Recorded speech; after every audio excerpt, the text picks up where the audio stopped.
সর্বভারতীয় কংগ্রেস কমিটির থেকে একটা নোটিফিকেশন জারি করে আমাদের লোকসভার বিরোধী উপদলপতি সাংসদ গৌরব গগৈ মহাশয়কে আসাম প্রদেশ কংগ্রেসের সভাপতি হিসাবে নিযুক্ত করা হয়েছে। আমরা সাধারণ কংগ্রেস কর্মী হিসাবে এই সিদ্ধান্তকে আমরা স্বাগত জানাই। আমরা মনে করি যে গৌরব গগৈর নেতৃত্বে আসামে কংগ্রেস অনেক শক্তিশালী হবে এবং আগামী 26-এর যে বিধানসভা নির্বাচন সেই নির্বাচনে আমরা জয়লাভ করতে পারবো। আমরা গৌরব গগৈর এই অনেকদিন থেকেই আসাম প্রদেশ কংগ্রেসের সভাপতি বদলের একটা আলাপ আলোচনা চলছিল।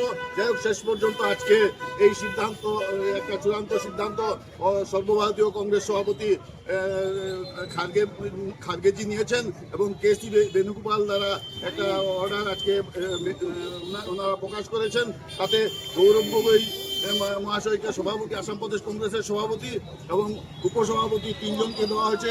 রজলিনা তির্কি, জাকির হোসেন সিকদার এবং প্রদীপ সরকার মহাশয়কে আমরা কার্যকরী সভাপতি যে 3 জন হয়েছেন তাদেরকে আমরা স্বাগত জানাই এবং যে নতুন যে নিযুক্তি হয়েছে সেটা সব দিক, কাস্ট কমিউনিটি সব কিছু মেনটেন করে করা হয়েছে। তার জন্য আমরা যে রাহুল গান্ধী যে বলে থাকেন যে কাস্ট কমিউনিটির কথা, এই রাহুল গান্ধীর সেই বক্তব্য আজকের এই অ্যাপয়েন্টমেন্টের মাধ্যমে, আজকে এই নিযুক্তির মাধ্যমে আমরা লক্ষ্য করতে পেরেছি যে আমরা কংগ্রেস যা বলে তা করে দেখায়। রাহুল গান্ধী শুধু জাতি গণনার কথা মুখেই বলেননি, উনি আজকে যে আসাম প্রদেশ কংগ্রেসের যে নিযুক্তি হয়েছে সেই নিযুক্তিতেও জাতি গণনার ছাপ।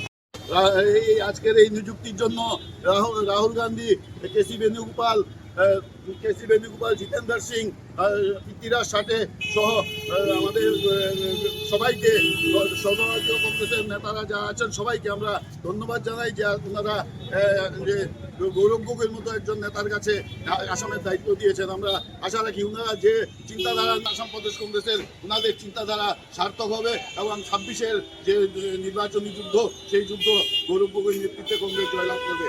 গৌরব গগৈ জিন্দাবাদ, জিন্দাবাদ, জিন্দাবাদ। গৌরব গগৈ জিন্দাবাদ, জিন্দাবাদ, জিন্দাবাদ। নবনিযুক্ত আসাম প্রদেশ কংগ্রেসের সভাপতি গৌরব গগৈ, তোমায় জানাই স্বাগতম, স্বাগতম, স্বাগতম। গৌরব গগৈ জিন্দাবাদ, জিন্দাবাদ, জিন্দাবাদ। গৌরব গগৈ জিন্দাবাদ, জিন্দাবাদ।